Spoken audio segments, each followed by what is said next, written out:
राजस्थान के एक सुनसान इलाके में एक झील थी। लोग उसे काली झील कहते थे। झील के किनारे एक पुराना ब्रिटिश जमाने का बंगला खड़ा था। टूटी खिड़कियां, झुकी हुई छत और दरवाजे पर जंग लगा ताला। लेकिन अजीब बात यह थी, ताला हमेशा बाहर से बंद दिखता था, फिर भी अंदर रात को रोशनी जलती दिखाई देती थी।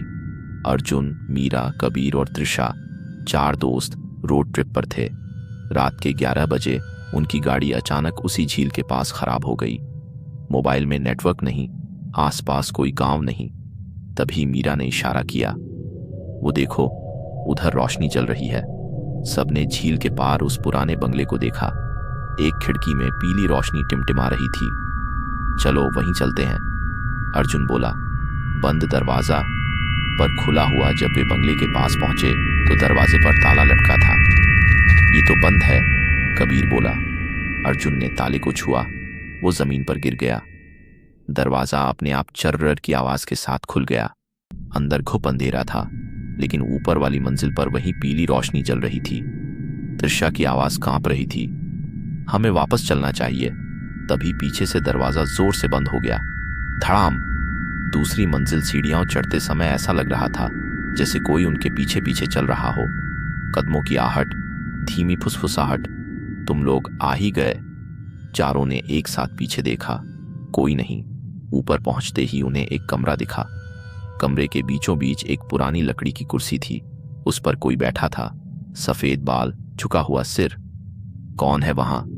अर्जुन ने पूछा। वो आकृति धीरे धीरे खड़ी हुई। चेहरा अंधेरे में था। फिर उसने सिर उठाया। उसका चेहरा था ही नहीं, सिर्फ काला गड्ढा। त्रिशा चीखी। अचानक कमरे की सारी खिड़कियां बंद हो गईं। हवा रुक गई, सांस लेना मुश्किल। वो आकृति धीरे धीरे उनकी तरफ बढ़ने लगी। मीरा पीछे हटते हुए फिसल गई। अर्जुन ने उसे उठाने की कोशिश की। तभी कबीर चिल्लाया, त्रिशा कहाँ है? त्रिशा गायब थी। सिर्फ उसकी चीख गूंज रही थी, लेकिन वो कहीं दिख नहीं रही थी। दीवार पर अचानक खून से लिखा उभरा, एक गया। मीरा रोने लगी, ये जगह शापित है। तभी अर्जुन की नजर दीवार पर लगे एक पुराने आईने पर पड़ी। आईने में सिर्फ 3 लोग दिख रहे थे, लेकिन उनके पीछे एक और खड़ा था, वही बिना चेहरे वाला। अर्जुन ने पीछे मुड़कर देखा, कोई नहीं। फिर आईने में वो आकृति मुस्कुराई और अगले ही पल कबीर हवा में उठा, जैसे किसी ने उसे गर्दन से पकड़ लिया हो। फिर लिखा उभरा। 2 गए। अर्जुन और मीरा नीचे भागे। दरवाजा खुला हुआ था। वे बाहर झील की तरफ दौड़े। तभी झील का पानी उबलने लगा। पानी से वही आकृति बाहर आई। अब उसका चेहरा था, और वो चेहरा अर्जुन का था। मीरा ने डर के मारे अर्जुन की तरफ देखा, लेकिन उसके बगल में कोई नहीं था। अर्जुन गायब, मीरा अकेली थी। आकृति बोली, यह बंगला कभी खाली नहीं रहता। हर साल 4 लोग आते हैं और 3 वापस नहीं जाते। क्यों?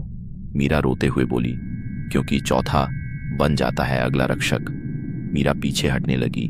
तभी झील से 3 हाथ निकले। अर्जुन, कबीर और त्रिशा के सड़े हुए चेहरे पानी से झांक रहे थे। हम भी ऐसे ही आए थे, हम भी बचे थे। अब तुम्हारी बारी है। सुबह एक मछुआरा वहां से गुजरा। बंगले के बाहर 4 गाड़ियों के निशान थे, लेकिन कोई गाड़ी नहीं। दरवाजे पर नया ताला लगा था।